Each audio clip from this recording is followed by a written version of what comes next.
ਉਹਦੇ 'ਚ ਇਹ ਵੇ ਕਿ ਜਿਹੜੀਆਂ ਕੁਝ ਸਟੋਰੀਆਂ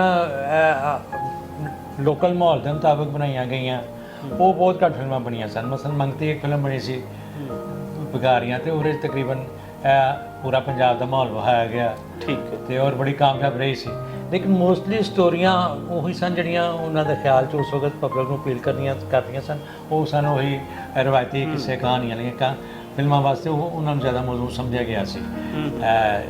ਕਿਸੇ ਮਤਲਬ ਹੀਰ ਰਾਂਝਾ ਕਹਿ ਲਓ ਜਾਂ ਮਿਰਜ਼ਾ ਸਾਹਿਬਾਂ ਕਹਿ ਲਓ ਜਾਂ ਸੱਸੀ ਪੁੰਨੂ ਵਗੈਰਾ, ਇਹਨਾਂ 'ਤੇ ਫਿਲਮਾਂ ਬਣੀਆਂ ਸਨ। ਅਤੇ ਜਿਹੜੀਆਂ ਆਵਾਮੀ ਕਹਾਣੀਆਂ ਜਾਂ ਜ਼ਮੀਨਲ ਤਲਕ ਉਸ ਵਕਤ ਮਾਸ਼ਰਤ ਲਿਹਾਜ਼ ਨਾਲ ਉਹ ਇੰਨੀਆਂ ਜ਼ਿਆਦਾ ਉਸ ਟ੍ਰੈਂਡ ਘੱਟ ਸੀ। ਲੇਕਿਨ ਖਾਨਦਾਨ ਫਿਲਮ ਬੜੀ ਅੱਛੀ ਬਣੀ ਸੀ, ਚੱਲ ਰਹੀ ਸੀ ਨਾ, ਸਟਾਰਟ ਸੀ ਸਟਾਰਟਸ ਦੇ ਵੈਸੇ ਤਕਰੀਬਨ ਹਰ ਟਾਪਕ 'ਤੇ ਚੱਲ ਰਹੀ ਸੀ। ਅੱਛਾ, ਇਹਦੇ ਵਿੱਚ ਅਗਰ ਅਸੀਂ ਦੇਖੀਏ ਤਾਂ ਇਹਦੇ ਵਿੱਚ ਅਫਸਾਨਾ ਵੀ ਲਿਖਿਆ ਜਾ ਰਿਹਾ ਸੀ, ਫਿਕਸ਼ਨ ਲਿਖਿਆ ਜਾ ਰਿਹਾ ਸੀ। ਉਸ ਵੇਲੇ ਦੇ ਕੋਈ ਵੱਡੇ ਅਫਸਾਨਾ ਨਿਗਾਰ, ਕੋਈ ਇਸ ਤਰ੍ਹਾਂ ਦੇ ਲੋਕ, ਇਹਨਾਂ ਦਾ ਵੀ ਕੋਈ ਫਿਲਮ ਲਿਖਣ ਦੇ ਨਾਲ ਹੈ ਸੀ ਜਾਂ ਉਹ ਇੱਕ ਸੈਪਰੇਟ ਟੀਮ ਸੀ ਤੇ ਇਹ ਇੱਕ ਸੈਪਰੇਟ ਟੀਮ ਸੀ ਲਿਟਰੇਚਰ ਲਿਖਣ? ਫਿਲਮਾਂ ਦੇ ਲਿਖਾਰੀ ਆਮ ਤੌਰ 'ਤੇ ਵਸਨ ਆਗਾ ਅਸ਼ਰ ਉਹਨਾਂ ਨੇ ਫਿਲਮ ਬਣਾਉਣੀ ਸ਼ੁਰੂ ਕੀਤੀ। ਬਹੁਤ ਵੱਡੇ ਡਰਾਮਾ ਨਿਗਾਰ ਸਨ। ਪਹਿਲੀ ਫਿਲਮ ਉਹਨਾਂ ਸਟਾਰਟ ਕੀਤੀ ਲਾਹੌਰ 'ਚ 1939 'ਚ ਗਾਲਬਨ। ਬੇਸ਼ਮ ਪਰ ਤਗਿਆ ਉਹਦਾ ਨਾਂ ਸੀ, ਕੋਈ ਹਿੰਦੂ ਨਾਂ ਸੀ। ਬਾਬਾ ਜੀ ਚਿਸ਼ਤੀ ਨੂੰ ਉਹਨਾਂ ਇਸ ਮੂਸੀਕਾਰ ਵੀ ਲਿਆ ਸੀ, ਉਹ ਨਾਮੁਕੰਮਲ ਰਹੀ। ਮਤਲਬ ਉਹਨਾਂ ਨੇ ਕਲਕੱਤੇ 'ਚ ਇੱਕ ਦੋ ਫਿਲਮਾਂ ਪ੍ਰੋਡਿਊਸ ਕੀਤੀਆਂ ਵੀ ਸਨ।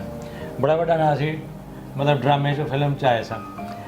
ਅਤੇ ਕਈ ਲਿਖਾਰੀ ਜਿਨ੍ਹਾਂ 'ਚ ਰਜਿੰਦਰ ਸਿੰਘ ਬੇਦੀ ਸਨ ਜੀ, ਅੱਛਾ, ਸਾਦਤ ਹਸਨ ਮੰਟੋ ਸਨ, ਅਸਮਤ ਚੁਗਤਾਈ ਬੰਬੇ ਸਨ। ਲਾਹੌਰ 'ਚ ਉਹਨਾਂ ਦਾ ਕੰਟਰੀਬਿਊਸ਼ਨ ਕੋਈ ਨਹੀਂ।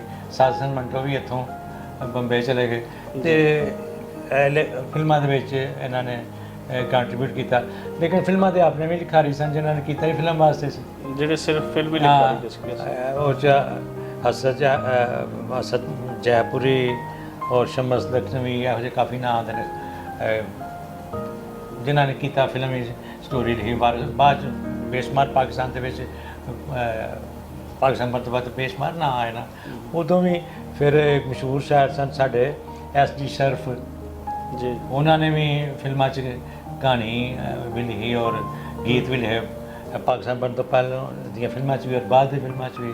94 ਫਿਲਮ 'ਚ ਉਹਨਾਂ ਦਾ ਮਸ਼ਹੂਰ ਗਾਣਾ ਨੂਰਜਾਂ ਦੀ ਆਵਾਜ਼ 'ਚ ਵੀ ਮੁੰਡਿਆ ਸਿਆਲ ਕੋਟੀਆਂ ਜੀ ਬਹੁਤ ਪਾਪੂਲਰ ਹੋਇਆ ਸੀ। ਸਿਆਲ ਕੋਟੀ ਤੁਹਾਨੂੰ ਇਸ ਲਈ ਵੀ ਯਾਦ ਹੈ, ਤੁਸੀਂ ਆਪ ਸਿਆਲ ਕੋਟੀ। ਅਤੇ ਸ਼ਰਫ ਸਾਹਿਬ ਮਾਸ਼ਾਅੱਲਾ ਅਦਬ 'ਚ ਵੀ ਉਹਨਾਂ ਦਾ ਬੜਾ ਮੁਕਾਮ ਹੈ।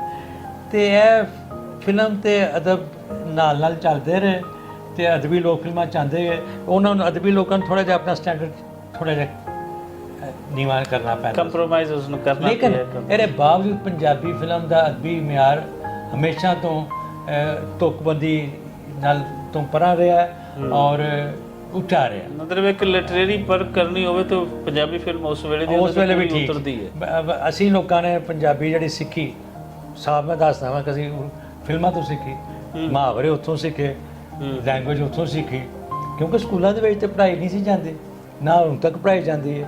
ਅਤੇ ਸਿਨੇਮਾ ਨੇ ਤਾਂ ਪੰਜਾਬੀ ਸਕੂਲ ਦਾ ਕਿਰਦਾਰ ਅਦਾ ਕੀਤਾ ਸੀ ਉਸ ਵਕਤ ਵੀ ਅਤੇ ਹੁਣ ਵੀ। ਜਿੰਨਾ ਚਿਰ ਫਿਲਮ ਚੱਲਦੀ ਰਹੀ ਨਾ ਸਿਨੇਮਾ ਦੇ ਵਿੱਚ, ਅਤੇ ਲੋਕਾਂ ਨੇ ਪੰਜਾਬੀ ਉੱਥੋਂ ਸਿੱਖੀ। ਹੁਣ ਵੱਧਦੇ ਹਾਂ ਮਿਊਜ਼ਿਕ ਵੱਲ, ਕਿ ਉਸ ਵੇਲੇ ਦੇ ਜਿਹੜੇ ਮਿਊਜ਼ਿਕ ਦੇ ਟ੍ਰੈਂਡ ਸਨ, ਕਿਸ ਤਰੀਕੇ ਦੇ ਢਿੱਲੇ ਢਾਲੇ ਗਾਣੇ ਗਾਏ ਜਾ ਰਹੇ ਸਨ, ਕੋਈ ਉਹਨਾਂ ਦੇ ਅੰਦਰ ਕੀ ਸੀ, ਕੋਈ ਕਲਾਸੀਕਲ ਸਿੰਗਿੰਗ ਸੀ, ਕਿਸ ਤਰੀਕੇ ਦੇ ਹੁੰਦੇ ਤੇ ਜਾਂਦੇ ਸਨ? ਆ ਵੇਖੋ, ਜਿਹੜਾ ਪ੍ਰੀ ਪਾਰਟੀਸ਼ਨ ਦਾ ਮਿਊਜ਼ਿਕ ਹੈ ਨਾ ਮੋਸਟਲੀ, ਉਹਦੇ ਵਿੱਚ ਚੂੰਕਿ ਗਾਣ ਵਾਲਾ ਇੱਕ ਖਾਸ ਤਬਕਾ ਸੀ, ਜਿਹੜਾ ਕਾਮੇ ਗਾਣਾ ਵਜਾਣਾ ਹੁੰਦਾ ਸੀ। ਕਲਾਸੀਕਲ ਰਾਗ ਰਾਗਨੀਆਂ ਉਹਨਾਂ ਸਿੱਖੇ ਹੋਏ ਸਨ ਅਤੇ ਉਹਨਾਂ ਕੋਲ ਗਵਾਇਆ ਜਾਂਦਾ ਸੀ, ਜਿਹਦੀ ਵਜ੍ਹਾ ਕਰਕੇ ਮਿਊਜ਼ਿਕ ਦੇ ਵਿੱਚ ਉਹ ਆਮ ਜਿਹੜਾ ਲੋਕ ਰੰਗ ਜ਼ਿਆਦਾ ਨਹੀਂ ਸੀ ਹੁੰਦਾ ਅਤੇ ਉਹ ਦੂਸਰਾ ਸਟਾਈਲ ਸੀ, ਥੋੜ੍ਹਾ ਜਿਹਾ ਰਾਗ ਰਾਗਨੀਆਂ ਵਾਲਾ। ਅਤੇ ਪੰਜਾਬੀ ਦੇ ਵਿੱਚ ਵੀ ਸ਼ੁਰੂ 'ਚ ਉਸੇ ਸਟਾਈਲ ਦਾ ਮਿਊਜ਼ਿਕ ਚੱਲਦਾ ਰਿਹਾ। ਲੇਕਿਨ ਇੱਕ ਬੜੇ ਮਸ਼ਹੂਰ ਮੂਸੀਕਾਰ ਜਿਨ੍ਹਾਂ ਨੇ ਖਾਨਦਾਨ 'ਚ ਮਿਊਜ਼ਿਕ ਦਿੱਤਾ ਸੀ, ਮਾਸਟਰ ਗੁਲਾਮ ਹੈਦਰ, ਉਹਨਾਂ ਨੇ ਆ ਕੇ 42 'ਚ ਇਹ ਟ੍ਰੈਂਡ ਇੱਕਦਮ ਤਬਦੀਲ ਕਰਤਾ। ਉਹਨਾਂ ਢੋਲਕੀ ਦਾ ਰਿਦਮ ਮੁਤਾਰਫ ਕਰਾਇਆ। ਉਹ ਤੋਂ ਪਹਿਲਾਂ ਤਬਲਾ ਸੀ, ਢੋਲਕੀ ਐਜ਼ ਰਿਦਮ ਮੌਜੂਦ ਨਹੀਂ ਸੀ। ਯਾਨੀ ਪੰਜਾਬੀ ਢੋਲਕੀ ਨੂੰ ਉਹਨਾਂ ਇੰਟਰੋਡਿਊਸ ਕਰਾਇਆ ਔਰ ਮਿਊਜ਼ਿਕ ਨੂੰ ਜ਼ਰਾ ਅਵਾਮੀ ਬਣਾਉਣ ਦੀ ਉਹਨਾਂ ਕੋਸ਼ਿਸ਼ ਕੀਤੀ ਔਰ ਉਹਨਾਂ ਕੋਈ ਐਸਾ ਰੰਗ ਇਖਤਿਆਰ ਕੀਤਾ ਕਿ ਬੰਬਈ ਦੇ ਮੂਸੀਕਾਰ ਵੀ ਉਹ ਤੋਂ ਮੁਤਾਸਰ ਹੋਏ ਬਗੈਰ ਨਾ ਰਹਿ ਸਕੇ ਔਰ ਆਹਿਸਤਾ ਆਹਿਸਤਾ ਮਿਊਜ਼ਿਕ ਦਾ ਸਟਾਈਲ ਬਦਲ ਗਿਆ। ਅੱਛਾ, ਇਹਦੇ ਵਿੱਚ ਤਾਰਿਕ ਸਾਹਿਬ ਸੌਰੀ ਨਾਲੇ ਵੀ ਰਿਲੇਟ ਕਰ ਲਓ ਕਿ ਜਿਹੜੇ ਮਿਊਜ਼ਿਕ ਇੰਸਟਰੂਮੈਂਟਸ ਸਨ ਉਹਦੇ ਵਿੱਚ ਉਹ ਕਿਹੜੇ ਕਿਹੜੇ ਯੂਜ਼ ਹੋ ਰਹੇ ਸਨ ਉਸ ਵੇਲੇ? ਵੇਖੋ ਜੀ, ਢੋਲਕੀ ਸੀ, ਰਿਦਮ ਦਾ ਸਾਜ਼, ਤਬਲਾ ਸੀ, ਤੇ ਦੂਸਰੇ ਜਿਹੜੇ ਆਮ ਸਾਜ਼ ਸਨ ਸਿਤਾਰ, ਸਰੰਗੀ, ਬਾਂਸਰੀ ਵਗੈਰਾ ਮੋਸਟਲੀ ਆ ਸਾਜ਼ ਸਨ। ਲੇਕਿਨ ਜਿਹੜਾ ਆਰਕੈਸਟਰਾ ਦੇ ਵਿੱਚ ਤੇ ਜ਼ਿਆਦਾਤਰ ਚੱਲਦਾ ਵਾਇਲਨ।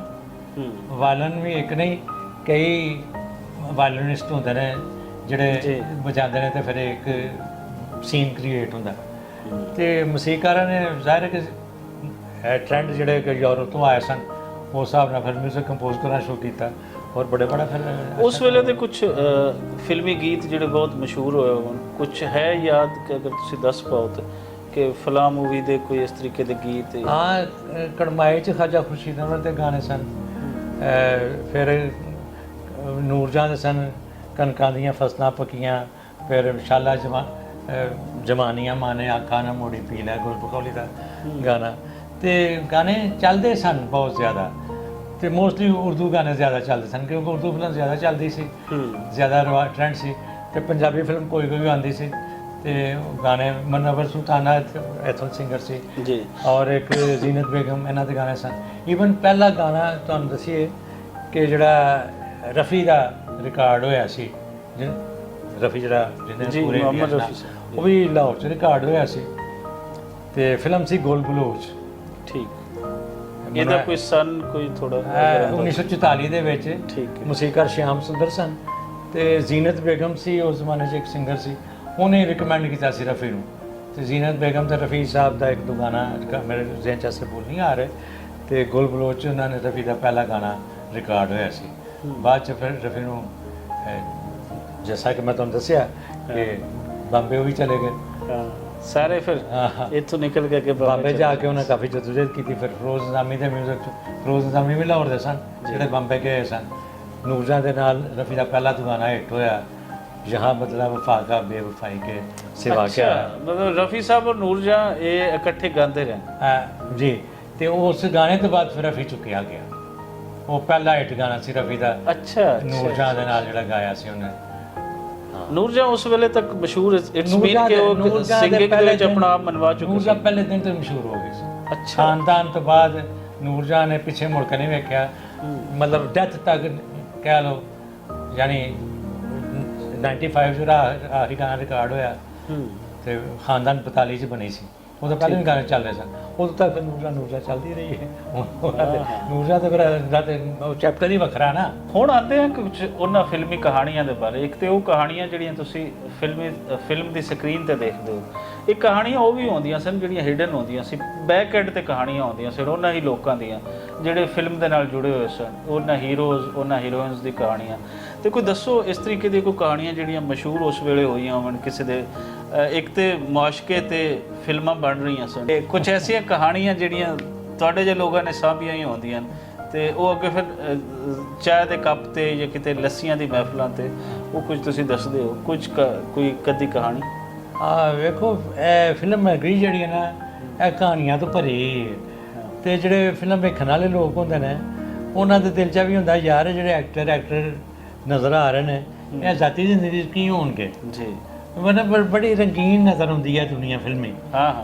ਤੇ ਲੱਗਦਾ ਕਿ ਇਹਦੇ 'ਚ ਹਰੇ ਕਿਹੜੇ ਇਹਨਾਂ ਦਾ ਆਪਣਾ ਕੀ ਹੋਏਗਾ ਜੋ ਇਹ ਕਰ ਰਹੇ ਨੇ, ਇਹਨਾਂ ਦੀ ਆਪਣੀ ਲਾਈਫ ਦੇ ਵਿੱਚ ਵੀ ਤੇ ਰੰਗ। ਐਸੇ ਤੇ ਮੈਨੂੰ ਫਿਲਮ ਕਹਾਣੀਆਂ ਦੇ ਵਿੱਚੋਂ ਇੱਕ ਸਟੋਰੀ ਜਿਹਨ 'ਚ ਆ ਰਹੀ ਹੈ ਜਿਹੜੀ ਕਿ ਮਤਲਬ ਵੇਖਣ ਵਾਲਿਆਂ ਦੀ ਦਿਲਚਸਪੀ ਲਈ। ਉਹ ਨੂਰਜਹਾਂ ਦੇ ਬਾਰੇ 'ਚ ਮੈਂ ਕੁਝ ਦੱਸਣਾ ਚਾਹਾਂਗਾ। ਨੂਰਜਹਾਂ ਸਾਡੀ ਬੜੀ ਮਸ਼ਹੂਰ ਸਿੰਗਰ ਕਸੂਰ 'ਚ ਪੈਦਾ ਹੋਈ ਤੇ ਲਾਹੌਰ ਦੇ ਵਿੱਚ ਸਭ ਤੋਂ ਪਹਿਲਾਂ ਬਾਬਾ ਜੀ ਚਿਸ਼ਤੀ ਨੇ ਇਹਨਾਂ ਕੋਲ 2-3 ਨਾਤਾਂ ਗਵਾ ਕੇ ਸਟੇਜ 'ਤੇ ਇਹਨਾਂ ਨੂੰ ਮੁਤਾਰਫ ਕਰਾਇਆ।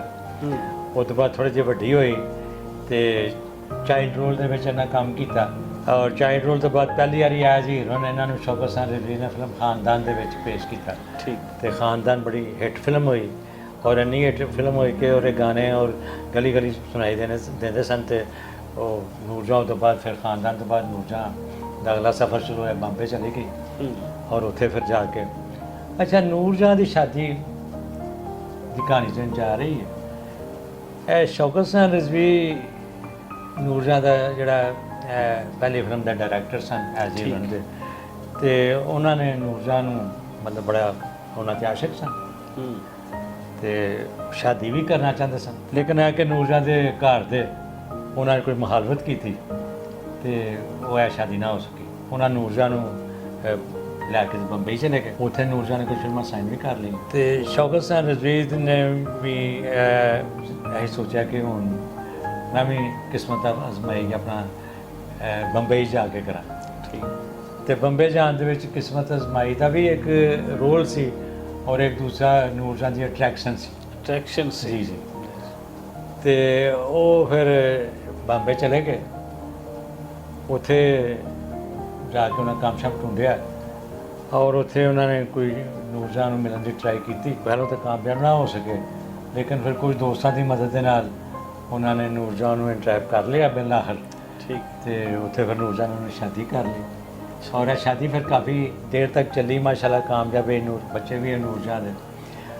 ਜੁਗਨੂ ਫਿਲਮ ਦੇ ਵਿੱਚ ਮੇਰਾ ਹਰ ਨੂਰਜਹਾਂ ਦਾ ਕੋਈ ਗਾਣਾ ਇੱਕ ਮੰਗੇ ਦਿਲ ਕੀ ਮਚਲੀ ਮੁਸਕਰਾਈ ਜ਼ਿੰਦਗੀ ਆਪਣੀ, ਜਿਨ੍ਹਾਂ ਲੋਕਾਂ ਨੇ ਉਹ ਸੀਨ ਵੇਖਿਆ ਹੋਏਗਾ ਉਹ ਲੱਗਦਾ ਹੋਵੇਗਾ ਕਿ ਨੂਰਜਹਾਂ ਥੋੜੀ ਵਜ਼ਨੀ ਜਿਹੀ ਹੈ ਤੇ ਲੋਕੀ ਇਹ ਕਹਿੰਦੇ ਨੇ ਕਿ ਉਸ ਦੇ ਨੂਰਜਹਾਂ ਦੀ ਬੇਟੀ ਜ਼ਿਲੇ ਹਮਾ ਜੀ ਗਾਲਬਨ ਉਹਦੇ ਪੇਟ ਵਿੱਚ ਸੀ। ਇਹਦੇ ਇਲਾਵਾ ਨੂਰਜਹਾਂ ਦੇ 2 ਬੇਟੇ ਵੀ ਹੋਏ ਉਸ ਸ਼ਾਦੀ ਦੇ ਵਿੱਚੋਂ ਔਰ ਬੜੀ ਕਾਮਯਾਬ ਜ਼ਿੰਦਗੀ। ਲੇਕਿਨ ਜਦੋਂ ਪਾਕਿਸਤਾਨ ਆ ਕੇ ਨੂਰਜਹਾਂ ਦੇ ਬਾਰੇ 'ਚ ਵੇਖੋ ਇਹ ਬੰਦੇ ਦੀ ਜਿਹੜੀ ਜ਼ਿੰਦਗੀ ਹੁੰਦੀ ਹੈ ਨਾ ਉਹਦੇ ਕਈ ਪਹਿਲੂ ਹੁੰਦੇ ਨੇ, ਕੁਝ ਜ਼ਾਹਿਰ ਹੁੰਦੇ ਨੇ, ਕੁਝ ਢਕੇ ਹੁੰਦੇ ਨੇ, ਕੁਝ ਢਕੇ ਰਹਿੰਦੇ ਨੇ, ਕੁਝ ਕਿਸੇ ਲਈ ਬਰਾਮਦ ਹੋ ਜਾਂਦੇ ਨੇ। ਹਾਂ, ਕੋਈ ਓਪਨ ਹੋ ਗਿਆ। ਤੇ ਉਹ 1952 ਜਾਂ 53 ਨਹੀਂ 52 ਦਾ ਵਾਕਿਆ ਕਿ ਉਦੋਂ ਫਿਲਮ ਬਣ ਰਹੀ ਸੀ ਦੁਪੱਟਾ। ਦੁਪੱਟਾ 'ਚ ਫਿਰੋਜ਼ ਨਿਜ਼ਾਮੀ ਦਾ ਮਿਊਜ਼ਿਕ ਸੀ। ਫਿਰੋਜ਼ ਨਿਜ਼ਾਮੀ ਨੂਰਜਹਾਂ ਦੀ ਪਹਿਲੀ ਫਿਲਮ ਜੁਗਨੂ ਦੇ ਵੀ ਮੂਸੀਕਾਰ ਸਨ ਤੇ ਉਦੋਂ ਬੰਬੇ ਹੁੰਦੇ ਸਨ ਤੇ ਉਸ ਦੌਰਾਨ ਰਿਹਰਸਲਾਂ ਦੇ ਵਿੱਚ ਨੂਰਜਹਾਂ ਦਾ ਫਿਰੋਜ਼ ਨਿਜ਼ਾਮੀ ਨਾਲ ਕਾਫੀ ਰਾਬਤਾ ਰਹਿੰਦਾ ਸੀ, ਘਰੇਲੂ ਕਿਸਮ ਦੇ ਤਾਲੁਕਾਤ ਸਨ ਤੇ ਆਉਣਾ ਜਾਣਾ ਸੀ। ਤੇ ਗਾਲਬਨ ਉੱਥੇ ਹੀ ਸ਼ਾਇਦ ਇਹਦੀ ਮੁਲਾਕਾਤ ਨੂਰਜਹਾਂ ਦੀ ਔਰ ਤੇ ਛੋਟੇ ਭਰਾ ਨਜ਼ਰ ਨਾਲ ਹੋਈ।